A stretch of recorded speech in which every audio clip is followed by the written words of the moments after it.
சொன்னால் தலையை விட்டுட்டு வாழை பிடிச்சி நானும் பாருங்க இப்படியோ நீங்கள் ஒரு அரசாங்கம் கவர்மெண்ட்டு யார் தமிழக அரசு திமுக ஒரு ஒரு உயர் நீதிமன்றத்தில் ஒருத்தர் இப்படி ஒரு ரிட்டு ஃபைல் பண்ணியிருக்காரு. அந்த ரிட்டு அதனுடைய எந்த நீதிபதி கிட்ட போயிருக்கு விசாரணைக்கு, அந்த நீதிபதியுடைய மனநிலை என்ன, அவர் எப்படியாப்பட்ட தீர்ப்புகளை வழங்குவாருன்னு இன்டெலிஜென்ஸ் தமிழக அரசுக்கு சொன்னாங்களா இல்லையா?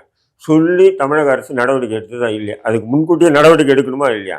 ஏன்னு சொன்னால் நீங்கள் இன்டெலிஜென்ஸை நீங்கள் எடுத்துக்கிட்ட உளவுத்துறையை ஏதோ திருட்டு வழக்கில் இல்லை கொலை ஸ்டேஷனில் இது மட்டும்தான் இன்டெலிஜென்ஸ் இல்லை, நீதிமன்றத்தில் கூட இன்டெலிஜென்ஸ் இருப்பாங்க. எந்த நீதிபதி எப்படி இருப்பார், ஒரு வழக்கு அதுவும் பொதுநல வழக்குகள் எந்த நீதிபதி கிட்ட போவோம், அந்த நீதிபதி எப்படி அதை எடுத்து விசாரணை பண்ணி எப்படியெல்லாம் தீர்ப்பு வழங்குவார்ன்றதை இன்டெலிஜென்ஸ் கம்ப்ளீட்டாக ரிப்போர்ட் அனுப்பிடுவாங்க முதல்வருக்கு.